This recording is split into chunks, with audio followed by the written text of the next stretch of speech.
너무 늦기 전에라고 하는 제목으로 여러분과 함께 사도행전 24장 22절에서 27절 말씀 나누기 원합니다.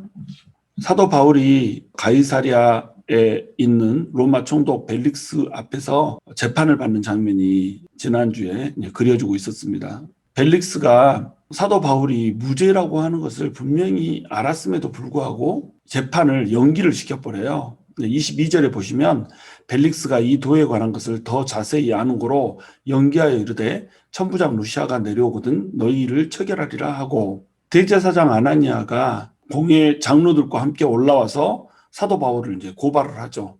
변호사까지 고용을 해서 아주 현란한 말로 벨릭스를 유혹하려고 합니다. 그런데 사도 바울이 변호사의 말을 완벽하게 깨트려 버리죠. 그래서 사도 바울은 자기의 무죄를 주장하면서도 동시에 벨릭스가 들을 만한 복음을 이제 전하게 되는 거죠. 그 도를 벨릭스가 이미 알았다고 지금 얘기하고 있어요. 이 도에 관한 것을 더 자세히 아는 거로, 어떻게 해서 이 도에 대해서 자세히 알고 있었는지 그 성경은 침묵을 하고 있기 때문에 우리는 잘 알 수가 없죠. 그런데 서방 사본에 의하면 벨릭스의 아내였던 두루실라가 그리스도의 도에 관심이 많았던 것 같고, 두루실라에 의해서 예수님에 대한 도를 좀 많이 듣지 않았겠는가, 이런 생각을 우리가 할 수 있는 겁니다. 그런데 사도 바울이 무죄하다라고 하는 것을 벨릭스는 분명히 이 재판을 통해서 알고 있었는데도 이거를 연기를 한단 말이죠. 그리고 천부장 루시아가 내려오면 너희를 처결하리라 이렇게 얘기하고 있단 말이에요. 천부장 루시아가 내려오면 처결한다, 이 말은 말이 안 되는 말이거든요. 왜냐하면 루시아는 이미 벨릭스에게 편지를 보낼 때 바울이라고 하는 사람한테는 죄가 없는 것 같습니다, 이렇게 얘기를 한 상태거든요. 이미 무죄하다라고 얘기한 천부장 루시아의 말을 들으려고 재판을 연기한다라고 하는 것은 이제 말이 안 되는 거죠. 그럼 왜 벨릭스는 도대체 재판을 연기했을까? 아마도 유대인들의 환심을 사려고 그랬던 것 같아요. 지금 아나니아가 변호사까지 고용을 해가지고 돈을 주고 변호사를 사서 와서 이렇게 빡빡 우겨댈 정도로 유대인들이 굉장히 화가 많이 나 있는 이런 상태라고 하는 것을 벨릭스는 감지를 했던 거죠.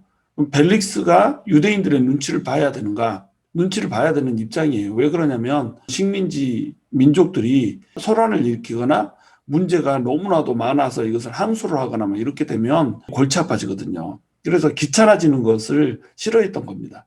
더구나 자기가 탐심 때문에 굉장히 학정을 하고 있잖아요. 도적들까지 동원해서 자기의 축제를 하고 있는 이런 상황이기 때문에 유대인들의 환심을 사놓지 않으면 언제든지 고발이 들어갈 수 있고 뭐 이런 상황이어서, 이 벨릭스 돈밖에 모르고 또 자기의 권력을 마음껏 누리는 이것밖에 몰랐던 벨릭스는 바울 한 사람이 무죄한 거 아닌가 이런 것에는 관심이 없는 거예요. 자기 이익에만 지금 관심이 있는 겁니다. 또 두 번째로는 바울이 자기가 돈을 주려고 예루살렘에 왔다 이렇게 얘기하니까, 예루살렘 사람들에게 돈을 준다, 얼마나 돈이 많길래 예루살렘 사람들에게 한 사람도 아니고 여러 사람에게 돈을 주는가, 이렇게 이제 생각을 한 거죠.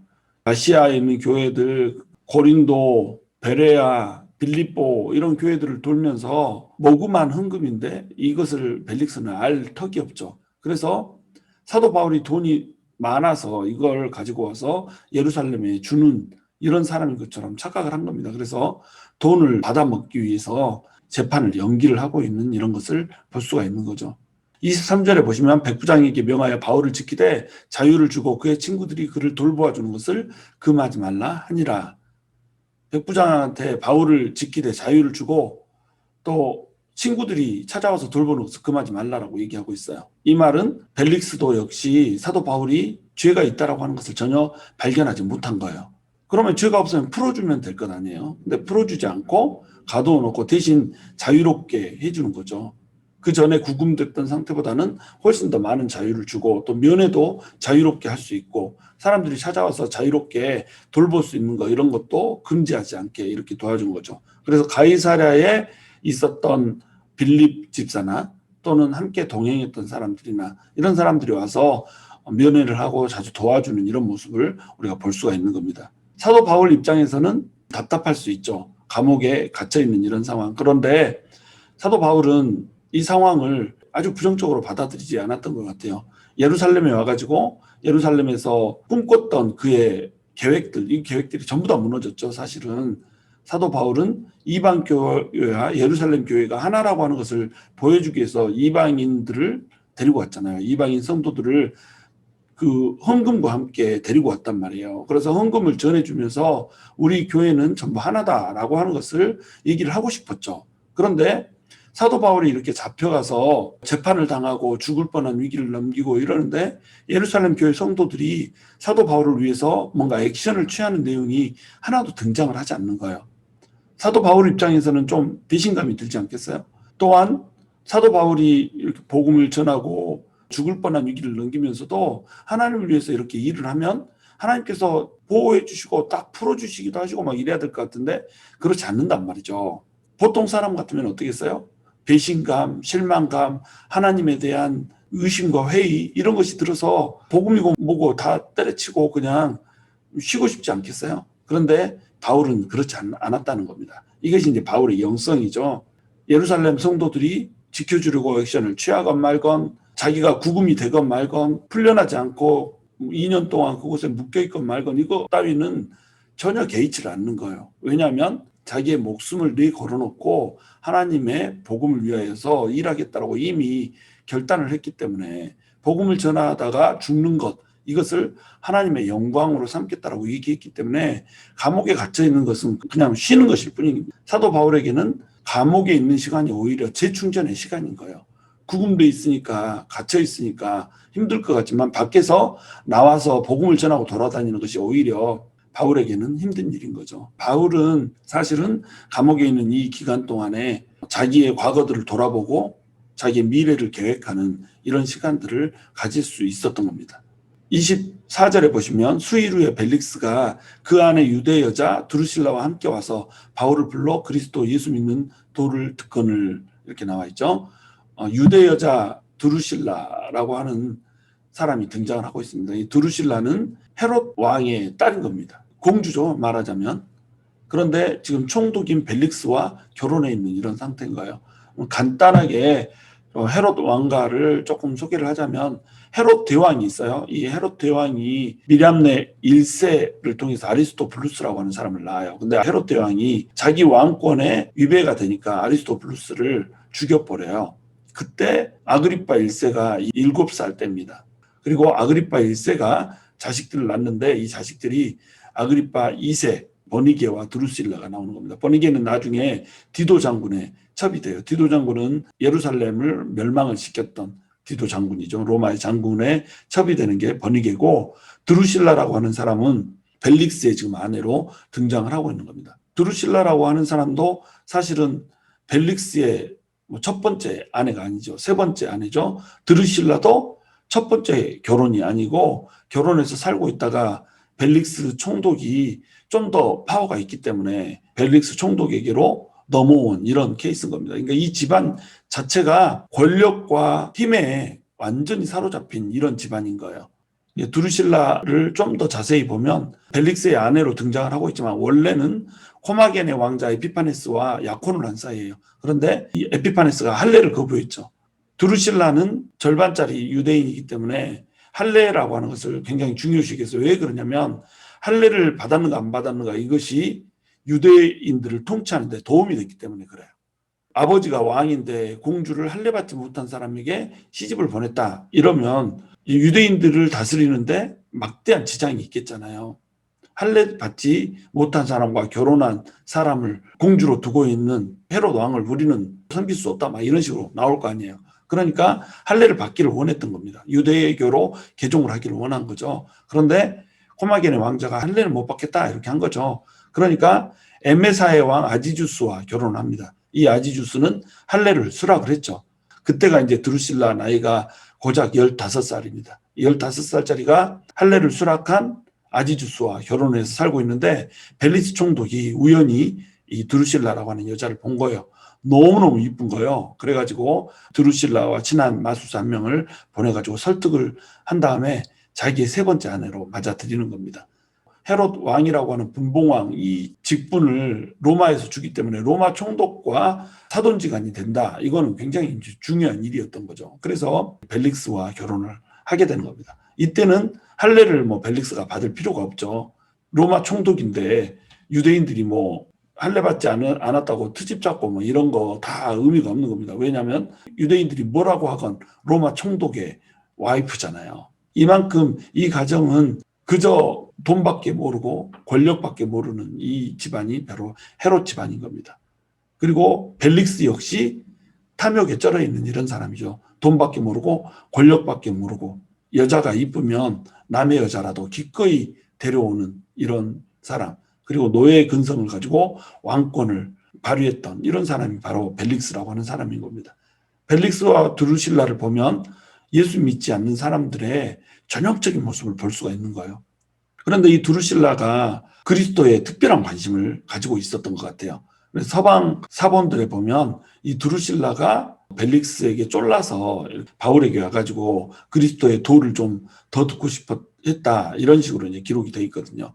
그러니까 드루실라를 통해서 벨릭스도 예수님에 대한 얘기들을 많이 들었다는 겁니다. 그런데 이들은 결국 예수님을 받아들였다라고 하는 얘기가 등장하지 않아요. 드루실라는 그 마음에 영적인 어떤 갈급함이 있었죠. 마음속에 권력을 향한, 돈을 향한 그런 갈급함이 있었지만 이 갈급함 역시 사람의 빈 공간을 채우고자 하는 잡동사니잖아요. 사람들은 누구나 그 마음속에 채워지지 않는 빈 공간이 있단 말이에요. 이 빈 공간을 채우기 위해서 갖은 노력들을 해요.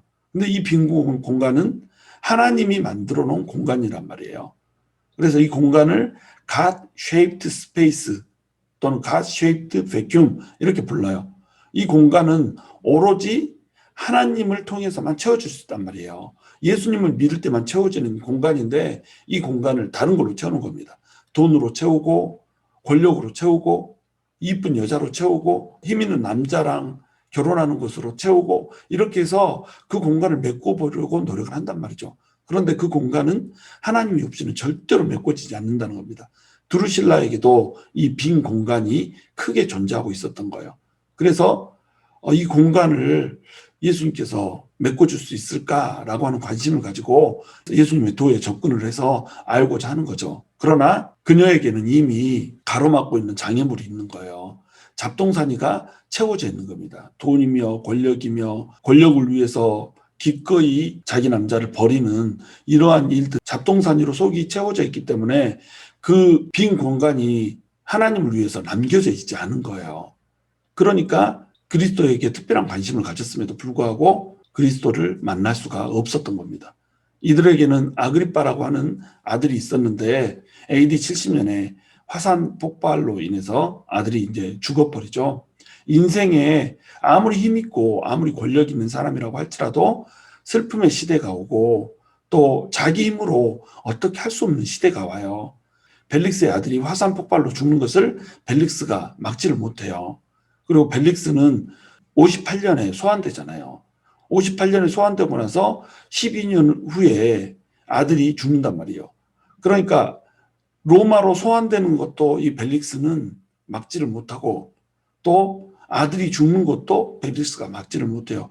돈으로 권력으로 되지 않는 게 있단 말이죠. 잡동사니들 갖고 빈 공간을 채우려고자 하는 모든 인간의 시도는 실패할 수밖에 없다라는 겁니다. 그런데 인간에게는 반드시 끝이 온다는 거예요. 자기 인생의 끝이 온다는 거죠. 자기가 채웠던 그 잡동사니들의 끝이 와요. 돈에도 끝이 오고 권력에도 끝이 오고 반드시 종말이라고 하는 것이 있을 수밖에 없다는 거죠. 바로 이것을 그림으로 잘 보여주고 있는 것이 벨릭스가 로마로 소환되고 있는 이 장면인 겁니다. 작은 축소된 끝이죠. 벨릭스가 인생을 마치고 하나님 앞에 서야 된다라고 하는 큰 이미지의 작은 축소판 그림인 거예요. 모든 인간이 이 길을 겪어야 되거든요. 이 길을 걸어야 되거든요. 그러니까 이때가 오기 전에 그리스도를 믿어야 된다는 거죠. 벨릭스에게도 드루실라에게도 기회가 주어졌어요. 그런데 이 기회를 그들은 발로 차버렸던 겁니다. 25절에 보시면 바울이 의와 절제와 장차오는 심판을 강론하니 벨릭스가 두려워하여 대답하되 지금은 가라 내가 틈이 있으면 너를 부르리라 하고 바울이 복음을 분명하게 전했어요. 그리스도의 도에 대해서 벨릭스는 이미 알고 있었고 그것이 두루실라의 그 관심이 컸기 때문에 두루실라에게 들어서 알고 있는 이런 상태이기 때문에 두루실라와 함께 지금 강론을 들으려고 온 거예요. 그럼 이 강론을 바울은 반드시 해줘야 되는 거죠.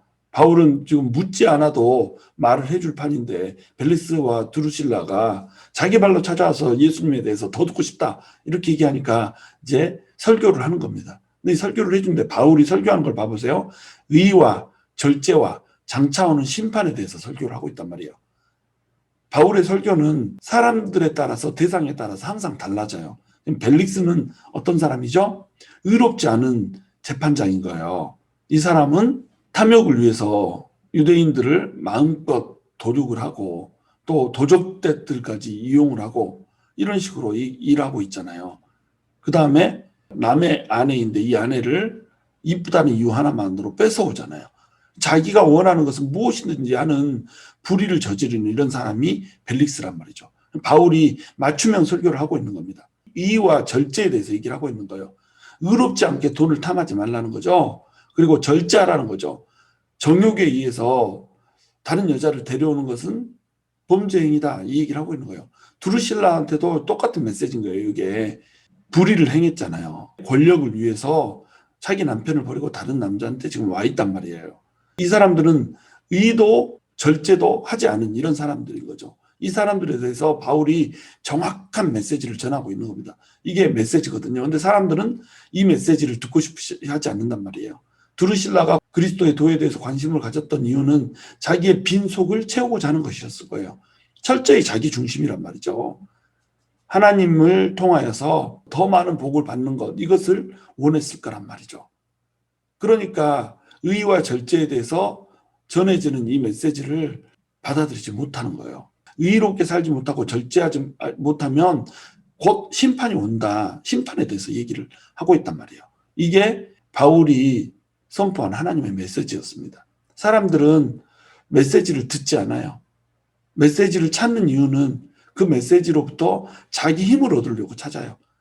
불의를 떠나고 절제하지 못하는 자기의 습성을 떠나서 심판을 두려워하며 하나님 앞에서 나를 깨끗이 하는 이것을 위하여서 말씀을 들어야 되는데 이 말씀을 전하면 싫어한다는 거죠. 보면 벨릭스가 두려워했다고 나오죠. 의와 절제를 지키지 못했기 때문에 당신은 심판받을 것입니다. 지금 당장 깨끗함으로 돌아오십시오. 회개하십시오. 이렇게 복음을 전하니까 두려웠어요. 그러니까 어떻게 해요? 지금은 가라. 내가 틈이 있으면 너를 부르려 하고 헤어져 버리는 거예요. 더 이상 듣고 싶지 않은 거죠. 그런데 또 바울을 계속 불러서 같이 얘기를 해요. 부르는 이유는 뭐였어요? 26절 동시에 또 바울에게서 돈을 받을까 바라는 거로 더 자주 불러 같이 이야기하더라. 그렇게 의와 절제에 대해서 얘기를 하고 심판에 대해서 얘기를 했고 또 벨릭스가 그 얘기를 들으면서 두려워하기까지 했어요. 두려우면 믿어야 될 거 아니에요. 그래서 다가오는 심판을 면해야 될 거 아니에요. 그런데 욕심이 가려버린 겁니다. 하나님만이 채울 수 있는 그 빈 공간을 하나님으로 채울 수 있는 좋은 기회를 돈이라고 하는 걸로 가려서 돈이 그 자리를 대신 차지하고 있기 때문에 기회를 놓쳐버린 거예요. 근데 27절에 보시면 벨릭스가 총독 자리를 버리고 이제 가야 되는 상황이 벌어져요. 이태가 지난 후 2년이 흘렀죠. 2년이 흐를 동안 2년 동안 바울을 구류하여 둔 겁니다.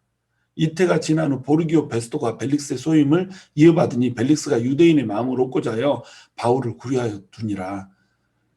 유대인들하고 헬라인들 사이에서 전쟁이 일어났어요. 가이사랴에서 전쟁이 나와서 거기서 기득권 싸움을 이제 하는 겁니다. 근데 이때 벨릭스가 유대인들을 구금하고 또 유대인들을 죽이기도 하고 이런 식으로 유대인들을 핍박을 한 거예요. 유대인들이 생각하기엔 너무너무 억울한 거예요. 그래서 유대인들이 사절단을 보내가지고 황제에게 항의를 한 겁니다. 그 보고가 너무 이제 상세하고 강력했기 때문에 벨릭스를 소환해가지고 벨릭스를 엄벌에 이제 처하려고 이렇게 한 거죠. 다행히 벨릭스에게는 형이 있어요. 황제의 총애를 받는 팔라스라고는 형이 있었죠. 그러니까 이 팔라스 때문에 엄벌은 면하게 되는 이런 이제 상황이 되는 거죠. 그러나 총독이라고 하는 자리는 내려놓게 된 거예요. 그래서 베스도라고 하는 사람이 대신 총독의 자리를 차지하고 오게 되는 거죠. 이 베스도는 현명하고 또 의롭게 다스리려고 노력을 했던 사람이에요. 악인인 벨릭스를 하나님께서 베스도로 딱 교환을 시키는 장면이 나오죠. 바울이 2년 동안 구류를 받으면서 충분히 쉬었고 또 로마에서 어떻게 복음을 전할지 자기의 앞으로 나아갈 사역의 방향에 대해서 충분히 이제 생각을 하고 비전을 이제 품었다라고 생각하니까 하나님의 때가 된 거죠. 그러니까 바울을 구류에서 이제 풀어줘야 되겠는가요? 그래서 베스도라고 하는 사람을 보내는 겁니다.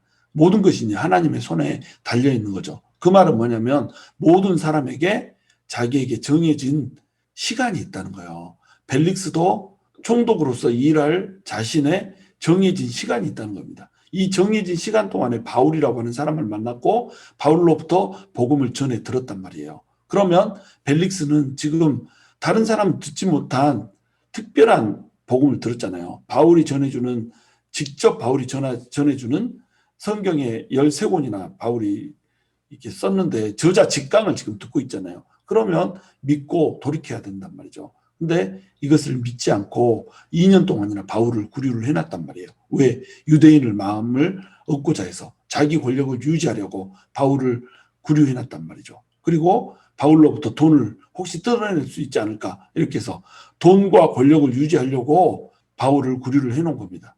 그런데 결국 어떻게 돼요? 로마에 송환돼서 돌아가야 되는 상황이 됐잖아요.